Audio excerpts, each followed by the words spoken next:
नमस्कार दोस्तों, आप सभी का स्वागत है। आज हमारे स्टूडियो में बहुत ही महत्वपूर्ण मेहमान आए हैं। ये बिहार सचिवालय सेवा के उप सचिव भी हैं और हमारे संघ बिहार सचिवालय सेवा के महासचिव भी हैं। तो मैं उन्हें आमंत्रित कर रहा हूं विशेष बातचीत के लिए। तो सर, मैं चाहूँगा कि आप आएँ और दो शब्द रखें अपनी। उत्तम जी, बहुत बहुत धन्यवाद, आभार आपका कि आपने आज मुझे यहाँ आमंत्रित किया। यह संस्थान ईटी एकेडमी ने बिहार के बच्चों के जीवन में एक बड़ा बदलाव किया है और पिछले 4-5 वर्षों में बिहार लोक सेवा आयोग में कई छात्र यहाँ से पढ़ के निकले और उन्होंने बड़ी सफलता जीवन में प्राप्त की है। संघ लोक सेवा आयोग की परीक्षा में भी इस संस्थान से जुड़े कई छात्र चयनित हो रहे हैं। तो यहाँ के जितने शिक्षक और आप सभी को मैं बधाई देता हूँ कि बिहार में शिक्षा की जितनी कमी है और सुदूर गांव में रहने वाले बच्चे भी इस संस्थान के माध्यम से जीवन में एक बड़ी सफलता प्राप्त कर रहे हैं। तो संस्थान से जुड़े सभी लोगों के लिए मेरी बहुत शुभकामना है कि जीवन में वो इसी तरह से कार्य करते रहें और बिहार के बच्चों के जीवन में एक बदलाव लाएं। धन्यवाद सर इसके लिए। और सर, आपको भी बहुत बहुत बधाई कि बिहार सरकार के महासचिव के रूप में आपने बहुत ही अकल्पनीय कार्य करके दिखाया है। बिहार सचिवालय सेवा को आपने एक ऑफिसर्स कैडर का हाल ही में दर्जा प्रदान करवाया और महत्वपूर्ण रोल रही है सर। देखिए, बड़ा अच्छा प्रश्न आपने रखा। भूमिका किसी भी सफलता में किसी की बड़ी या छोटी नहीं होती, बल्कि ये टीम वर्क है और ये स्वाभाविक है कि नेतृत्व सभी ने मुझे दिया है तो उस सफलता का श्रेय मेरे पास आ जाता है। इसमें कुछ ईश्वर की कृपा भी आप कह सकते हैं कि आप उस समय नेतृत्व कर रहे हैं जब बड़ी सफलताएं मिल रही हों। लेकिन मैं यह स्पष्ट रूप से मानता हूं कि किसी भी सफलता में सभी की भूमिका है। ताजमहल इतना सुंदर आज दिखता है और दुनिया के कई आश्चर्य जो हैं, विश्व के धरोहर हैं, उसमें शामिल है। लेकिन उसमें कितने श्रमिकों ने काम किया है, उसकी एक एक ईंट में जिसकी मेहनत लगी है, तो एक बार जब बनकर वो तैयार हो जाता है तो सिर्फ अंत में जो व्यक्ति दिखता है, सम्मान उसके पास चला जाता है। तो यह कुछ ईश्वरीय कृपा है, लेकिन इसमें भूमिका सभी की है। और पहले दिन 8-9 वर्ष लग गए हैं। 9 वर्षों से जिन लोगों ने इसमें जो भी कार्य किए हैं, मैं सबकी सामूहिक सफलता मानता हूं और मैं यह चाहता हूं कि हम सब एक परिवार के तरह आगे चलें और हमारी जो भी और आशाएं हैं, जो इच्छाएं हैं, सेवा को जिस ऊंचाई पर ले जाने की मेरी सोच है, उसमें एक टीम वर्क की तरह काम होगा तो जरूर पूरी सफलता मिलेगी। जी सर, बहुत बहुत धन्यवाद सर। कुछ प्रश्न आए हैं सर हमारे ग्रुप के माध्यम से, तो मैं चाहूँगा कि आप इस वीडियो के माध्यम से बताएं। पहला क्वेश्चन है सर कि एक जनरल है कि बिहार सचिवालय सेवा के बारे में बताएं कि बिहार सचिवालय सेवा क्यों महत्वपूर्ण है किसी भी राज्य के लिए। जैसे तो बिहार के लिए है, तो सचिवालय सेवा सर किसी भी राज्य। मैं आपका प्रश्न समझ गया, सचिवालय सेवा की महत्ता क्या है। जी सर। देखिए, मैं पदनाम का आपने जिक्र किया, मैं उस विषय पर बहुत गंभीर था और माननीय मुख्यमंत्री जी से मैंने अपनी मुलाकात में इस विषय को स्पष्ट रूप से रखा था कि सामान्यतः किसी भी राज्य में रहने वाले लोग जिनकी शिक्षा औसत स्तर की रहती है, वो सहायक और लिपिक में अंतर नहीं समझ पाते। लिपिक का मतलब होता है टू ओबे द ऑर्डर और सहायक यानी असिस्टेंट का मतलब होता है टू असिस्ट द गवर्नमेंट। मतलब वह even a decision taken by minister और principal secretary, if it is wrong beyond the rules, you have to guide them. आपको उन्हें बताना होगा कि यह नियम के विरुद्ध कार्य हो रहा है। तो ये बड़ी जिम्मेवारी इस सेवा के लोगों की है। लेकिन चूंकि पदनाम सहायक था तो सामान्यतः लोग इसको भी लिपिकीय सेवा की तरह समझते थे और सोच थी। दूसरी बात यह है कि आज से 2-3 दशक पहले, 3 दशक से भी आप पीछे चले जाएं तो इस सेवा के लिए योग्यता मैट्रिक और इंटर की होती थी। उस समय उच्च वर्गीय, निम्न वर्गीय लिपिक ऐसे पद थे। सहायक के पद बाद में आए, अलग सेवाएं बनी। अब सचिवालय लिपिकीय सेवा अलग है, सचिवालय सेवा अलग है। तो पदनाम होने से पहली तो बात स्पष्ट हो गई कि यह एक पदाधिकारी का संवर्ग है, तो यह एक बड़ा सम्मान मिला। दूसरी बात है, सरकार के किसी भी निर्णय में एक बड़ी भूमिका सचिवालय सेवा के सदस्यों की रहती है। सरकार के निर्णय लेने की एक प्रक्रिया है कि कोई भी बड़ा निर्णय होगा तो सरकार उस विषय को मंत्रिपरिषद के विचारार्थ प्रस्तुत करती है और मंत्रिपरिषद के समक्ष विषय प्रस्तुत करने का तरीका है वो एक संलेख के माध्यम से प्रस्तुत होता है। आप जानते हैं कि किसी भी विभाग में मंत्रिपरिषद के समक्ष कोई भी विषय रखा जाता है तो वो संलेख हमारी सेवा के साथी ही तैयार करते हैं और अन्य किसी सेवा के लोग, मैं किसी के विरुद्ध कुछ बोलना नहीं चाहता ये सोशल मीडिया के प्लेटफॉर्म पे, लेकिन संलेख तैयार करने में किन्हीं किसी अन्य को असुविधा होगी। ये ठीक है कि वो कार्य लगातार करने में एक निपुणता आ जाती है हमारे सेवा के लोगों को, लेकिन ये बेस है जिस पर सरकार निर्णय लेती है। हाँ, बिहार में स्थिति थोड़ी भिन्न है, उन स्थितियों में भी सुधार होगा। दक्षिण के कई राज्यों में अभी भी सचिवालय सेवा एक गौरवशाली सेवा है। पास के उत्तर प्रदेश में भी अपर सचिव, विशेष सचिव के पद हैं, जिलाधिकारी के पदों पर पदस्थापन हो रहा है। पिछली मुलाकात मेरी मुख्यमंत्री जी से हुई है, वहां भी इन विषयों पर चर्चा हुई है और मुझे लगता है निकट भविष्य में ही कई अच्छे परिणाम सेवा के साथियों को देखने को मिलेंगे। सर इसी से एक संबंधित क्वेश्चन भी है कि आजकल सबसे ज्यादा चर्चा है कि आपकी माननीय मुख्यमंत्री से मुलाकात और पुनर्गठन को लेकर, तो पुनर्गठन के बारे में कुछ हाँ जरूर जानना चाहेंगे सर। पिछली बार जो 2-3 दिन पहले माननीय मुख्यमंत्री जी से मेरी मुलाकात हुई तो वहाँ मुख्यमंत्री जी के प्रधान सचिव भी उपस्थित थे और कई बिंदुओं पर बात हुई। जो अभ्यावेदन में साथ ले गया था, माननीय मुख्यमंत्री जी का इस सेवा के प्रति बड़ा प्रेम है और मैं बड़ा अनुग्रहित हूं कि उन्होंने पूरे आवेदन को मेरे समक्ष देखा और पढ़ा और उस आवेदन में जितनी बातें थी उससे उनकी सहमति बनी। फिर उनके निर्देश पर माननीय मुख्यमंत्री जी के प्रधान सचिव के साथ भी मेरी चर्चा हुई। स्थिति यह है कि सचिवालय सेवा में जो पद श्रृंखला है उसमें अभी संयुक्त सचिव का पद सबसे उच्च स्तर का पद है। अच्छा, ये तो डीएम के समकक्ष होते हैं सर। मैं उस विषय पर आ रहा हूं। संयुक्त सचिव का पद है जी। किंतु संयुक्त सचिव का पद मात्र 16 है अभी इस सेवा में। जो प्रोन्नति के जो पद हैं उनका प्रतिशत मात्र 37% है जो जिस विषय को मैंने रखा इस सेवा में। जबकि आप बिहार प्रशासनिक सेवा, बिहार लेखा सेवा, वित्त सेवा, राजस्व सेवा, अन्य जो भी राज्य सेवाएं हैं उन सेवाओं में 60%, 70%, किसी किसी सेवाओं में तो 100% के आसपास स्थिति। तो मैंने अनुरोध किया है कि जो सरकार के मुख्य कार्यों में जिनकी भूमिका रहती है उन्हें भी ऊपर के पदों पर प्रोन्नति के समान अवसर मिले, तो हमारा जो संख्या बल मूल कोटि का है उसके अनुरूप संयुक्त सचिव, उप सचिव, अवर सचिव, प्रशाखा पदाधिकारी के पदों में वृद्धि की जाए। और मैंने अनुरोध किया है, ये माननीय मुख्यमंत्री जी की सहृदय है, सेवा के प्रति उनका बड़ा लगाव है कि जब भी मैंने अनुरोध किया है तो समय मिल जाता है। तो मैंने अनुरोध किया है कि विशेष सचिव और अपर सचिव के भी कुछ पद यहाँ भी शामिल किए जाएं।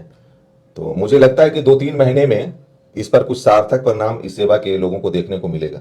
ये तो बहुत ही अच्छी बात है सर, और सेवा के लिए मतलब गौरवमय क्षण होगा सर जब स्पेशल सेक्रेटरी और एडिशनल सेक्रेटरी के पोस्ट जुड़ते हैं। तो फिर भी सर ये ज्वाइंट सेक्रेटरी के जो पद हैं, अभी आप उप सचिव हैं और ये भी बहुत बड़ी बात है कि बहुत कम लोग इस पोस्ट पे आए हैं अभी इस सेवा के लोग। तो एज ए उप सचिव आप कैसा फील कर रहे हैं sir?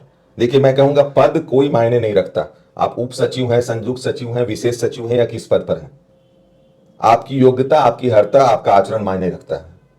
First deserve then Dzire कहा गया है ना। तो आप पात्रता रखें, उसके अनुरूप ही इच्छाएं भी रखें। आपका प्रश्न जो है, मैं 1-2 मिनट के लिए थोड़ा उससे अलग जा रहा हूं एक विषय पर। कोई बात नहीं सर। कि ये पद ऊपर जाने का मतलब एक विकास की बात है, डेवलपमेंट है। लेकिन आप किसी से भी पूछेंगे व्हाट इज द डेवलपमेंट, विकास की क्या परिभाषा है, तो एक क्षण के लिए वो सोचने लगेगा। विकास के 3 आयाम हैं, एक आर्थिक है, एक सामाजिक है, एक बौद्धिक है। विकास में 33% तीनों क्षेत्र में विकास होना चाहिए। मैं कोचिंग संस्थान में हूं और इतने बड़े कोचिंग संस्थान में हूं जहां से इतने डिप्टी कलेक्टर्स और डीएसपी, भारतीय प्रशासनिक सेवा के पदाधिकारी पिछले वर्षों में निकल रहे हैं। तो ये विषय यहाँ कहना जरूरी है कि आप केवल किताबों के साथ नहीं हो, आपको थोड़ा समाज के साथ भी होना पड़ेगा और केवल धनोपार्जन के साथ भी नहीं हो। अगर आप केवल मनी ओरिएंटेड हो जाते हैं तो बौद्धिक विकास और सामाजिक विकास का दायरा समाप्त हो जाएगा। तो फिर एक आप श्रमिक के तरह हैं, you are earning money only. जबकि मनी से, भोजन पैसे से मिलेगा, लेकिन मस्तिष्क के लिए तो अध्ययन चाहिए।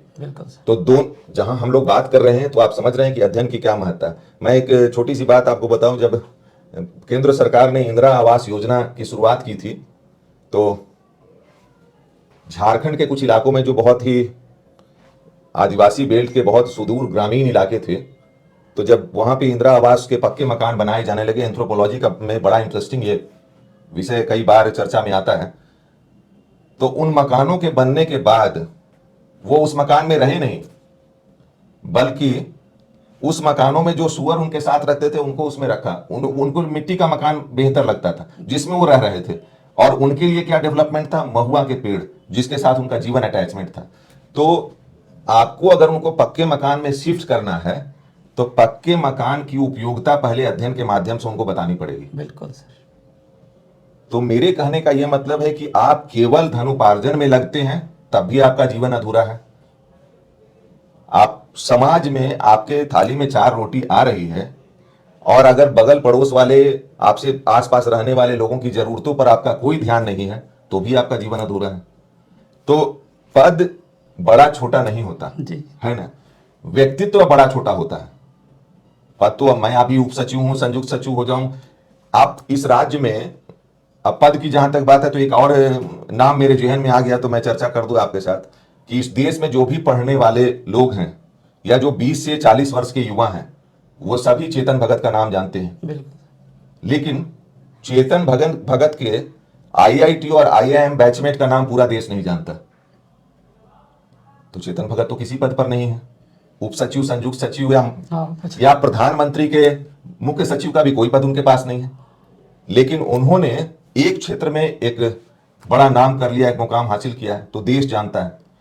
तो आप पद से नहीं जाने जा सकते हैं, आप जाने जा सकते हैं अपनी योग्यता से, अपने कर्मों से। तो ठीक है, यह दायित्व मिला है, सबको जानना चाहिए। वाजपेयी भारत के बड़े लोकप्रिय प्रधानमंत्री, उन्होंने भाजपा के गठन के पहले बैठक में कहा था कि कोई भी पद अलंकार की वस्तु नहीं होती है बल्कि वो एक चुनौती होती है, दायित्व होता है। तो आप जब उसको चुनौती और दायित्व के रूप में लेते हैं तो आप अच्छा प्रदर्शन करेंगे। फिर भी सरकार की ओर से ये उन्नति मिली है तो अच्छा लगता है। कुछ और क्वेश्चन है सर, बीएसएस के महासचिव के रूप में आपकी आगामी योजना क्या है? देखिए, योजनाओं का बनना और उसका क्रियान्वयन होना ये 2 अलग अलग विषय हैं। अब क्रियान्वयन की बात मैंने पहले की कि पुनर्गठन होते ही जब ऊपर के पद काफी संख्या में हो जाएंगे तो हमारे सेवा के जो नए लोग हैं 2014-18 बैच में जो लोग हैं उन सभी को प्रोन्नति के अवसर शीघ्र प्राप्त होंगे और बड़े पदों पर उन्हें काम करने का अवसर मिलेगा, दायित्व बड़ा होगा। अभी शीघ्र ही नई नियुक्ति भी हो रही है, 1360 नए लोग इस महीने के आखिरी तक आ जाएंगे। तो मुझे यह सोचकर ही बड़ी खुशी हो रही है कि वो प्रारंभ से ही, योगदान की तिथि से ही बॉर्न ऑफिसर होंगे। जी, बहुत। एक क्वेश्चन भी मेरा था सर इससे कि सीजल 3 जल्द ही आने वाले हैं, उनके बारे में आप क्या संदेश देना चाहेंगे इस तरह से उनको? नहीं, मैं तो ये कहूंगा कि आप आचरण पदाधिकारी का रखें जी, और अन्य किसी भी सेवाओं के पदाधिकारी की जो कार्यशैली है उसे अपनाएं, उस तरीके से कार्य करें। आप ये समझ लें, जिस कोचिंग संस्थान में हम लोग अभी बात कर रहे हैं तो यहाँ से कितने ब्यूरोक्रेट्स यहाँ के छात्र रह के और अभी बड़े बड़े पदों पर हैं। तो आप भारतीय प्रशासनिक सेवा या बिहार प्रशासनिक सेवा के किसी पदाधिकारी के साथ बात कर रहे हैं, किसी विषय पर विमर्श कर रहे हैं, तो आपको उससे थोड़ा भी अपने आप को कमतर नहीं मानना चाहिए। जी। वो भी स्नातक की परीक्षा से आते हैं, हम सभी भी स्नातक की परीक्षा से आते हैं। और प्रतियोगिता परीक्षा में चयन में मैं मानता हूं कि कमीशन का जो एग्जाम है, स्टेट सर्विस का या सेंट्रल सर्विसेज का, इसमें 60-40 का मामला है। 60% आपका अध्ययन है और 40% आपके भाग्य की बात होती है, कुछ ईश्वरीय मामला भी है। क्योंकि आप कई ऐसे लोगों को देखेंगे कि उन्होंने 4-4 बार लगातार साक्षात्कार में भाग लिया और अंतिम रूप से चयनित नहीं हुए। तो ऐसा नहीं है कि जो सफल होकर भारतीय प्रशासनिक सेवा में आए हैं या बिहार प्रशासनिक सेवा में आए हैं उनका अध्ययन आपसे बहुत ज्यादा है, या अगर उनका अध्ययन ज्यादा है तो आपके पास 1-2 वर्ष का और समय है। परीक्षा देने की उम्र आपकी बीत चुकी है लेकिन अध्ययन का समय तो बीता नहीं है। तो उनके अध्ययन के स्तर पे आप अगले 2-3 साल श्रम कर जा सकते हैं। आप प्रतिदिन भोजन कर रहे हैं, प्रतिदिन धन उपार्जन का प्रयास कर रहे हैं, पैसा कमाने की योजनाएं बना रहे हैं, लेकिन क्या 30 मिनट भी किसी पुस्तक के साथ आपका समय व्यतीत हो रहा है? बहुत बड़ा प्रश्न है। तो आप शहर में घूम लें, किसी से पूछेंगे आपने जीवन में कितनी किताबें पढ़ी हैं, वो बताएगा कि मैंने इतना रुपया कमाया है, मैंने इतना धन अर्जित किया है। लेकिन आप दुनिया के बोलें कि 10 बड़े साहित्यकार का नाम बताएं तो संख्या बहुत कम हो जाएगी। श्रम से भी करत करत अभ्यास जड़मत होत सुजान कहा है ना। तो अगर आपकी अर्हता, योग्यता उस स्तर की नहीं है तो 2-3 साल 2 घंटे का समय अगर आप निकालते हैं तो आप पदाधिकारी संवर्ग में हैं और इस सरकार के किसी भी बड़े स्तर के पदाधिकारी से किसी विषय पर समकक्षता से बात करने की योग्यता आप में आ जाएगी। मैं तो यह मानता हूं।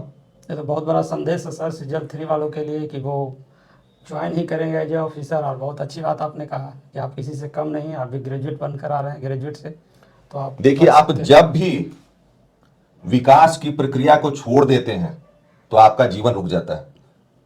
हम लोग यहां बात कर रहे हैं, आपकी उम्र जो भी हो, 40, 45, 50 की जो भी उम्र थी, लेकिन 50 वर्ष के पहले ना आपका ये शरीर था, ना ये नाम था, आइडेंटिटी नहीं थी। अगर 100 वर्ष का जीवन भी होगा तो 50 वर्षों के बाद ये शरीर नहीं रहेगा, ये आइडेंटिटी नहीं रहेगी। तो हम लोग 60, 70, 80, 90, 100 वर्षों के लिए ही हैं और दुनिया हजारों वर्ष से चल रही है, हजारों वर्ष चलती रहेगी। जानवर जितने हैं, पशु, वो भी एक नियत समय के लिए आते हैं और उनकी मृत्यु होती है, चले जाते हैं, अगले दिन से लोग भूल जाता है। तो हम लोग मनुष्य होकर भी क्या इन्हीं कार्यों के लिए हैं कि धनोपार्जन करें और शरीर हमारा छूट जाए और 6 महीने 1 साल का भी समय नहीं लगे कि गांव, कस्बे, शहर, आसपास के इलाके में आपको लोग भूल जाएं। आपका जीवन आपकी मृत्यु की तिथि से शुरू होता है। जिस दिन आपका ये शरीर छूटता है उसके अगले दिन से जीवन प्रारंभ होता है और उस तिथि से जितने दिन लोग आपको याद करते हैं, आपकी चर्चा करते हैं, आपके ज्ञान की बात करते हैं, आपके सहृदयता की बात करते हैं, आपके सेवा भाव की बात करते हैं, वही आपका जीवन होता है। जी सर, 2 क्वेश्चन और है सर। एक सबसे ज़्यादा चर्चा में है, ग्रुप में भी देखते हैं, 20% पे आपका क्या विचार है? लिमिटेड देखिए, जो है। मैं समझ गया। जी सर।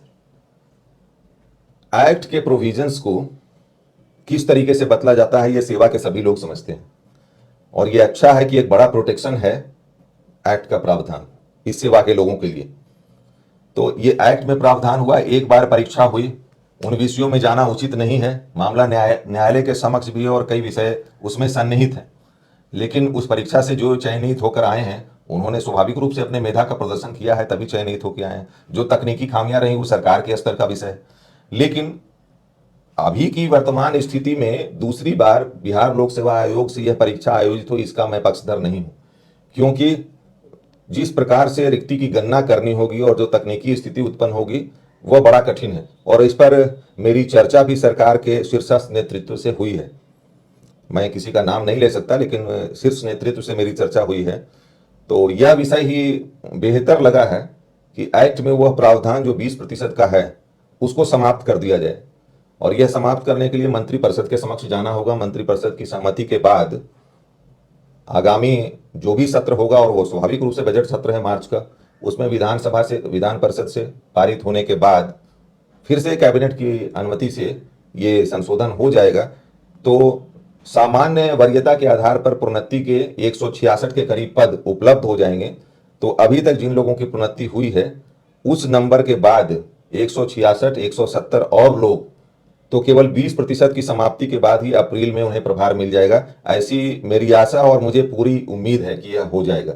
लेकिन मैं तो यह मान के चल रहा हूं कि पुनर्गठन होने के साथ ही 2014 बैच में 300-350 लोग हैं जिन्हें ये अवसर नहीं मिल पाया।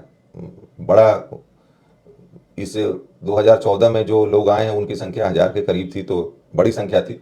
लेकिन ये 300-350 लोग पुनर्गठन के साथ ही सबकी प्रोन्नति हो जाएगी। तो मुझको तो लगता है कि ये 20% खत्म होने से 18 बैच के लोग, उनकी भी कालावधि पूरी हो जाएगी, तो उसमें से भी कई लोग भीतर आ जाएंगे या ऑलमोस्ट पूरा ही हो जाएगा। तो 1360 नए पदाधिकारी रहेंगे, वो कार्य सीखेंगे और जो भी लोग 18 या 14 के शाखा पदाधिकारी हो जाएंगे, जो नए आने वाले पदाधिकारी हैं उनका पूरा मार्गदर्शन करें, उनके साथ काम करें और सेक्शन ऑफिसर होना, अंडर सेक्रेटरी होना, डिप्टी सेक्रेटरी होना, ज्वाइंट सेक्रेटरी होना, आपका पद बढ़ता है तो आपकी जिम्मेवारियां बढ़ती हैं और आपके साथ जो कलीग, जो आपसे जूनियर कलीग काम कर रहा है, उसकी योग्यता में कैसे विकास हो और उसको एक टीम वर्क का कैसे एहसास हो, ये बड़ी जिम्मेवारी हो जाती है। मैं एक बात बताऊं, ये गवर्नमेंट सेक्टर में ही ऐसी स्थिति रहती है। गूगल का हेडक्वार्टर देखें, माइक्रोसॉफ्ट, जहां भी राउंड टेबल कॉन्फ्रेंस होता है, यूएन में भी देखते हैं। राउंड टेबल कॉन्फ्रेंस का मतलब क्या है कि राउंड टेबल पे 20-30 लोग बैठे हैं, बीच का पॉइंट है तो सभी के लिए दूरी बराबर है। तो किसी से पूछा जाएगा तो एक आइडिया वो वही बताएगा। लेकिन जब आप हायरार्की सिस्टम में काम करते हैं तो समझ लें कि गांधी मैदान की यात्रा करनी हो और हम लोग बात कर रहे हैं तो यहां से गांधी मैदान की दूरी 6 किलोमीटर, कोई दूसरा व्यक्ति पटेल भवन के पास खड़ा हो तो उसकी दूरी 4 किलोमीटर होगी, कोई डाक बंगला पे हो तो 2 किलोमीटर होगी, कोई मौर्य होटल के पास होगा तो उसकी दूरी तो 200 मीटर है।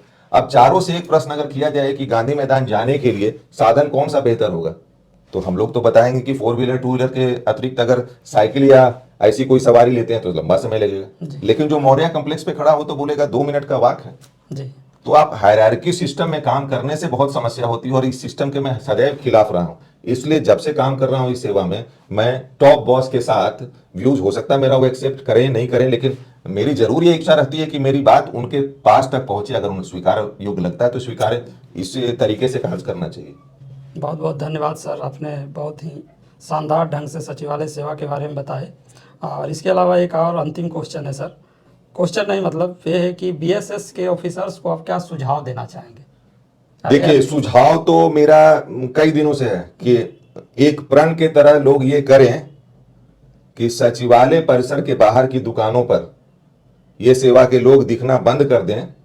तो आप समझें कि 2 वर्षों के बाद इस सेवा का गौरव, पिछले कई दिनों से कई बिहार प्रशासनिक सेवा के लोगों का मेरे पास फोन आता है और वो कहते हैं कि इस सेवा की गरिमा आपने जहां पहुंचा दी है ये पिछले 30-40 वर्षों में नहीं था, कि कोई सेवा के लोग, दूसरे संघ के लोग मुख्यमंत्री जी से इस तरीके से नहीं मिल पा रहे हैं। तो ये आप सबके सहयोग समर्थन के कारण ही है। लेकिन जब हम सभी पदाधिकारी होकर भी, अवर सचिव हो, उप सचिव हो, प्रशाखा पदाधिकारी हो, सहायक प्रशाखा पदाधिकारी हो, और बाहर के इन दुकानों पर घूमते दिखाई देते हैं, तो जो पास से उस विभाग के सचिव, प्रधान सचिव की गाड़ी गुजरती है, वो मानसिक रूप से आपको पदाधिकारी मानने के लिए तैयार नहीं हो रहा है आज भी। उन किसी स्थान पर वित्त सेवा के, शिक्षा सेवा के, बिहार प्रशासनिक सेवा के लोग नहीं दिखेंगे। तो एक मुहिम के तरह इसको लेना चाहिए कि सभी विभागों में ही एक कहीं ऐसी जगह बना लें जहां चाय की व्यवस्था हो, चाय के लिए एक कैटल रख लें, और आदत धीरे धीरे हो जाती है। थोड़ा अगर टहलने की आदत है तो निकलें दोपहर में, थोड़ा आधे घंटे वॉक कर लें, लेकिन इन दुकानों पर बैठने की आदत छोड़ दें। और अगर ये होता है तो 30 जून 6 महीने के बाद व्यक्ति को अपने में बड़ा बदलाव दिखाई देगा, क्योंकि पदाधिकारी का आचरण तो करना पड़ेगा, तभी उस रूप का सम्मान मिलेगा। तो मेरी सिर्फ और सिर्फ एक अपील है कि इन दुकानों पर हम लोग नहीं दिखें अगले 6 माह। धीरे धीरे आदत जाएगी, लेकिन कोशिश प्रारंभ करेंगे तो ये हो जाएगा। तो आप लोगों ने सुना कि आप लोग भी अपने आचरण में सुधार लाएं, और सर के द्वारा एक अपील की गई है। तो सर बहुत बहुत आपको धन्यवाद कि आप धन्यवाद स्टूडियो में आए। धन्यवाद आपका कि ETA एकेडमी जो बेस्ट ऑनलाइन पोर्टल है अभी बीपीएससी और यूपीएससी के तैयारी के लिए, आप ऑफलाइन भी कंचन कैरियर्स के नाम से संस्थान चला रहे हैं। और मैं नीचे देख रहा हूं कि आपकी लाइब्रेरी इतनी बड़ी है, और मुझे देखकर बड़ा अच्छा लगा कि उस लाइब्रेरी में पुस्तकों की इतनी संख्या, और 20-25 बच्चे तन्मयता से अध्ययन कर रहे हैं अपने टेबल पर। हम लोग उस कक्ष में घूम रहे थे तो तकरीबन 10 बच्चे को ये आभास भी नहीं हुआ कि 2 लोग इस कक्ष में घूम रहे हैं। तो ये कंसंट्रेशन जो होता है, ये वातावरण जो आप सबने मिलकर यहाँ बनाया है, उसके लिए इस संस्थान से जुड़े सभी लोगों को बहुत बहुत बधाई, और मेरी बड़ी शुभकामना कि इसी तरह से बिहार के बच्चों को बड़े बड़े पदों पर ले जाने की तैयारी में आप अनवरत लगे रहें। सर आपसे भी अनुरोध होगा कि कुछ अगर पढ़ाने में इंटरेस्ट होगा सर तो आप भी वेलकम है, आ सकते हैं सर,